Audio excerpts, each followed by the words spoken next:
पुराने वक्तों की बात है, जब जिंदगी सादा और लोग अपनी मेहनत पर गुजारा करते थे। एक सुनसान सहराई इलाके में शहर की चहल पहल से दूर दो दोस्त रहा करते थे। एक का नाम जमाल था और दूसरे का अली।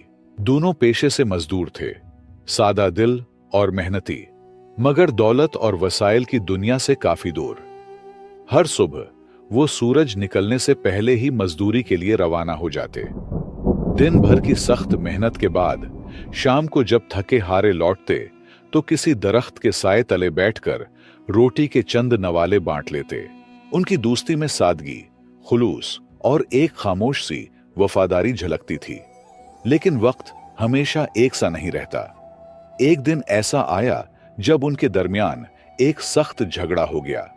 बात इस कदर बढ़ गई कि वो काजी के पास जा पहुंचे ताकि फैसला किया जा सके। झगड़े की वजह यह थी कि उन्हें मजदूरी का जो मुआवजा मिला था उस पर दोनों ने अपने अपने हक का दावा कर दिया।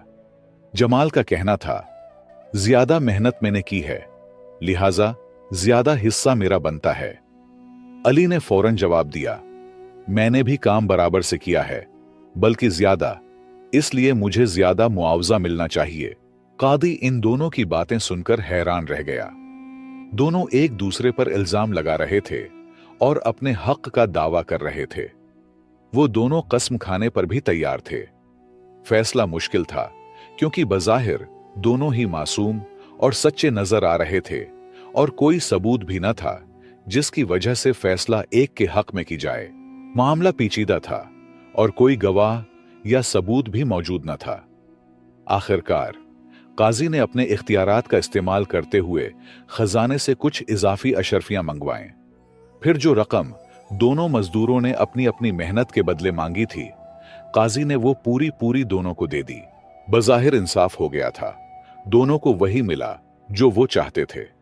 लेकिन काजी का दिल मुतमईन न था, क्योंकि काजी का असल फर्ज सिर्फ मामले को खत्म करना नहीं होता, बल्कि हक और नाहक में तमेज करके इंसाफ को अपने सही अंजाम तक पहुंचाना भी होता है। अगर झूठ सच से न टकराए तो दोबारा ऐसे झगड़ों के दरवाजे खुल जाते हैं और मुजरिम अपने गुनाह से बच निकलता है। इसी सोच के तहत काजी ने इस मामले को अगरचे बज़ाहिर खत्म कर दिया, लेकिन दिल में यह आहद कर लिया कि वो इस सच तक जरूर पहुंचेगा। उसे यकीन था कि दोनों में से एक जरूर झूठा है और जो भी कसूरवार निकलेगा उसे सजा जरूर दी जाएगी। यूं वक्त का पहिया चलता रहा। दिन महीनों में बदलते गए और जिंदगी अपनी रफ्तार से आगे बढ़ती रही। मगर एक दिन फिर वही पुरानी तकरार लौट आई। जमाल गुस्से से भरा हुआ काजी के दरबार में हाजिर हुआ। चेहरे पर गम, दुख और गुस्सा एक साथ नुमायां थे। जमाल ने काजी के सामने फरियाद की, काजी साहब, मैंने अली को 10 अशरफियां कर्ज के तौर पर दी थीं।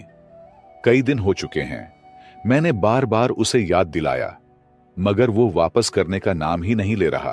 काजी ने फौरन अली को बुलवाया ताकि उसकी भी सुनी जाए। अली हाजिर हुआ तो उसने बिल्कुल उल्टा दावा किया। बोला, काजी साहब, ये तो उल्टा मुझे झूठा बना रहा है। असल में मैंने उसे 10 अशरफियां कर्ज दी थीं। अब ये चालाकी से कहता है कि मैंने उससे कर्ज लिया है और ऊपर से 10 मजीद अशरफियां मांग रहा है।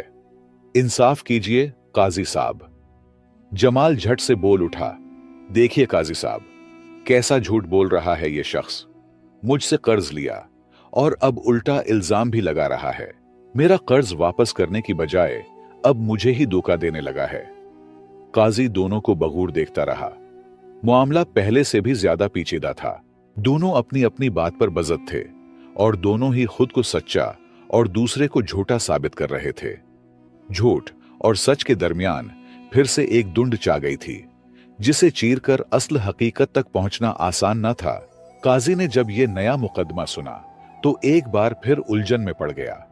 अब की बार मामला सिर्फ मजदूरी या साबिका तनाजा नहीं था, बल्कि कर्ज जैसी नाजुक चीज का सवाल था और दोनों का दावा एक दूसरे की जद में था।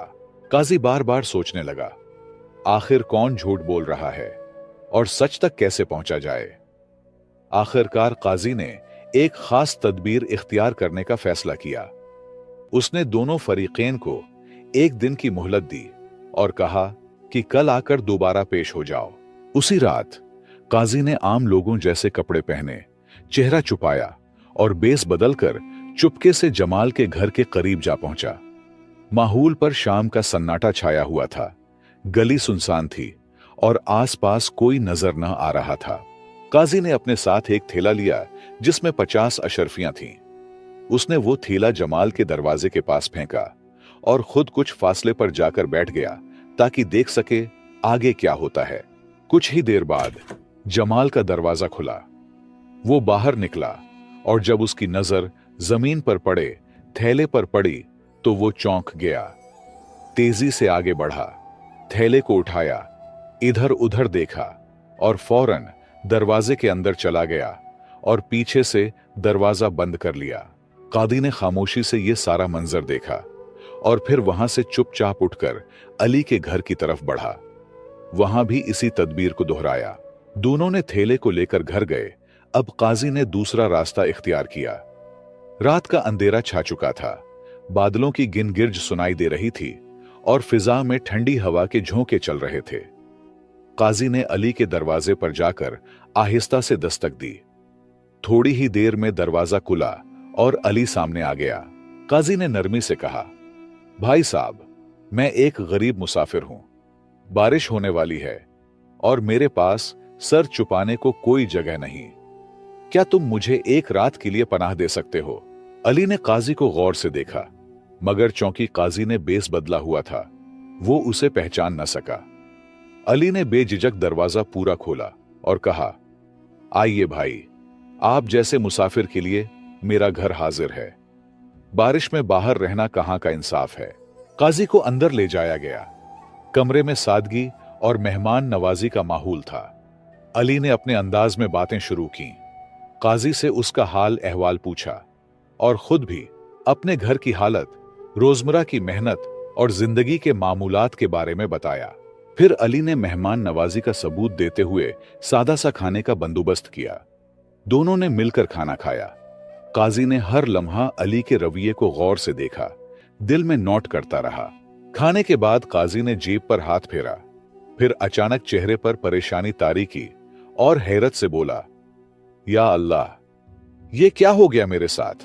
अली फौरन परेशान होकर बोला, क्या हुआ भाई साहब, खैरियत तो है? काजी ने थोड़ा रंजीदा लहजे में कहा, बेटा, मेरे पास अशरफियों का एक थैला था, सारी जमा पूंजी उसी में थी। लगता है कहीं रास्ते में गिर गया या चोरी हो गया। अब मैं क्या करूं?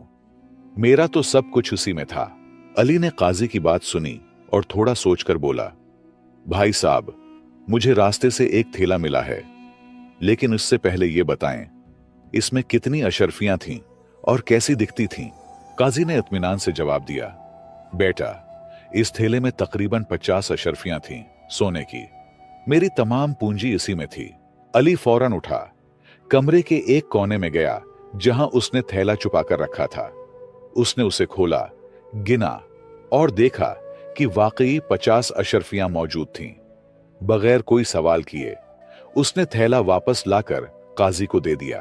काजी ने दिल की गहराई से अली को देखा और उसकी ईमानदारी, मेहमान नवाजी और खुलूस से बेहद मुतासिर हुआ।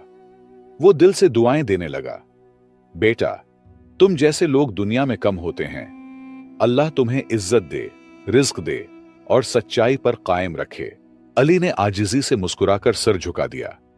काजी उठने लगा तो अली ने अदब से कहा, भाई साहब, रात का वक्त है, अंधेरा है, बाहर बारिश भी हो सकती है, आप यहीं ठहर जाएं, सुबह चले जाना। मगर काजी ने नरमी से बहाना बनाकर कहा, नहीं बेटा, मुझे अभी जाना जरूरी है, एक काम बाकी है। और वो अली के घर से खामोशी से निकल गया। काजी अब सीधा जमाल के घर पहुंचा। वहां जाकर दरवाजा खटखटाया। अभी दस्तक दी ही थी कि अंदर से एक गुस्से भरी आवाज गूंजी, कौन हो तुम? इस वक्त रात में यहां क्या लेने आए हो? काजी ने तहम्मुल से जवाब दिया, भाई साहब, एक जरूरी काम है, बराहे करम दरवाजा खोलें, कुछ बात करनी है। जमाल गुस्से से दरवाजा खोलकर बाहर निकला और तेज लहजे में बोला, जल्दी बताओ, क्या काम है? रात के वक्त भी चैन नहीं है तुम लोगों को। काजी ने नरमी से कहा, भाई साहब, मैं एक मुसाफिर हूं, आज की रात गुजारने के लिए किसी पनाह की तलाश में हूं। क्या आपके घर में थोड़ी सी जगह मिल सकती है? जमाल ने बेरुखी से जवाब दिया, नहीं, मेरे घर में तो इतनी तंगी है कि हम खुद बमुश्किल सूते हैं।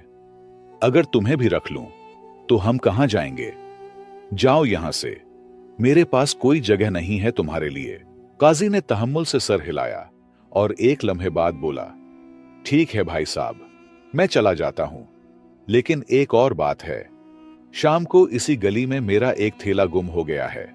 इसमें 50 अशरफियां थीं। मैं ज्यादा दूर नहीं गया था। मुझे शक है कि वो यहीं कहीं गिरा होगा।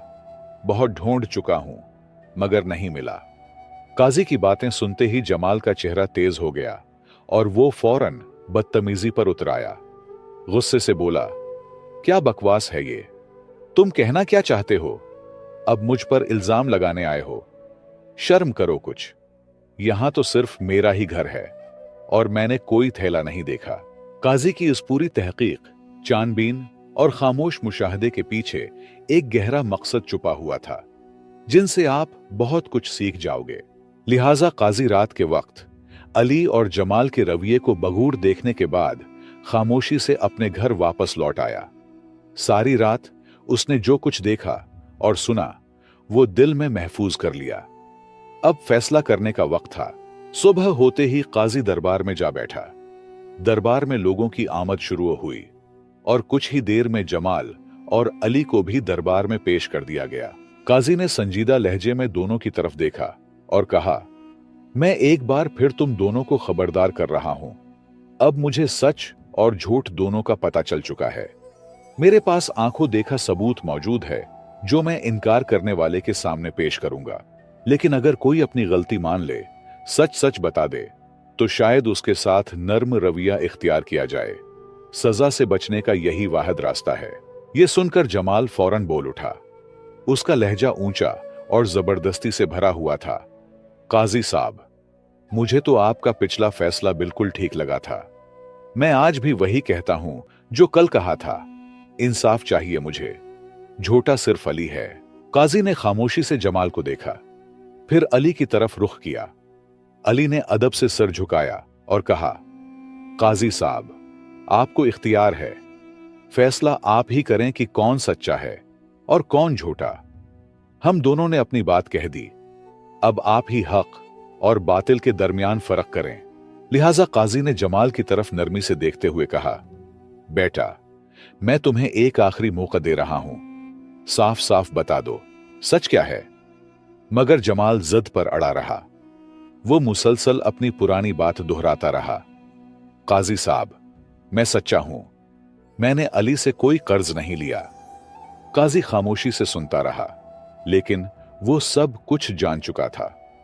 बिलाखिर काजी ने वो सब कुछ जाहिर कर दिया जो रात को उसने खुद अपनी आंखों से देखा था। काजी ने जमाल के घर पर अपने चुप कराने, तेला फेंकने और फिर जमाल को तेला उठाकर अंदर ले जाते हुए सारा मामला बयान कर दिया। यह सुनते ही अली हैरत से काजी की तरफ देखने लगा और जमाल का चेहरा फक हो गया। मगर फिर भी वो अपनी बात पर कायम रहा और हठ धर्मी से बोला, काजी साहब, आप मुझ पर झूठा इल्जाम लगा रहे हैं। मैंने कोई तेला नहीं लिया और न ही अली से कर्ज लिया। अब काजी के लिए फैसला करना आसान हो गया था। उसने अली को तमाम इल्जामात से बरी कर दिया और जमाल पर झूठ बोलने और चोरी का जुर्म साबित होने पर सजा सुना दी। चंद दिन बाद जब जमाल सख्त मशक्कत वाली सजा का कुछ हिस्सा भुगत चुका था, तो काजी ने उसे बुलाया और नरमी से पूछा, बेटा, अब तो सजा काट रहे हो, सच बता दो, गलती किसकी थी? इस बार जमाल का सिर झुका हुआ था, लहजा टूटा हुआ और दिल नादिम। उसने धीरे से कहा, काजी साहब, गुनाहगार में ही हूं। मैंने अली से कर्ज लिया था और रात को वो तेला भी मैंने उठाया था। मैंने आपसे झूठ बोला। मैं शर्मिंदा हूं।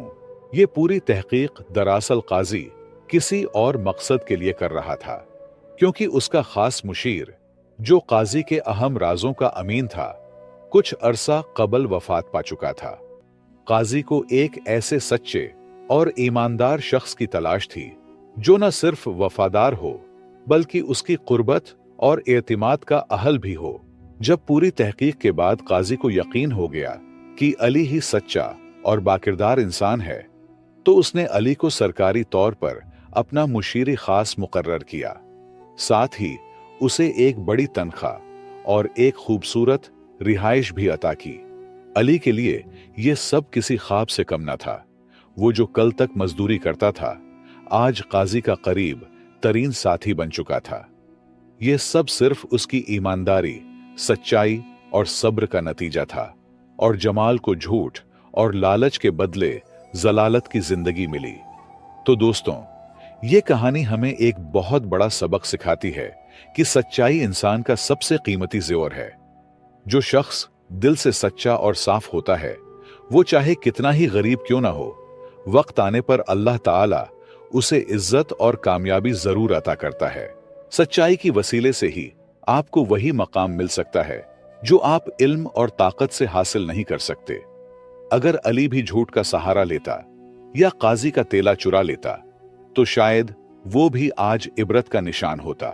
हमें हमेशा याद रखना चाहिए कि सच्चाई ही तरक्की और कामयाबी का वाहिद रास्ता है, और सच्चा इंसान कभी नाकाम नहीं होता। मुझे उम्मीद है कि आपने इस कहानी से जरूर कुछ सीखा होगा।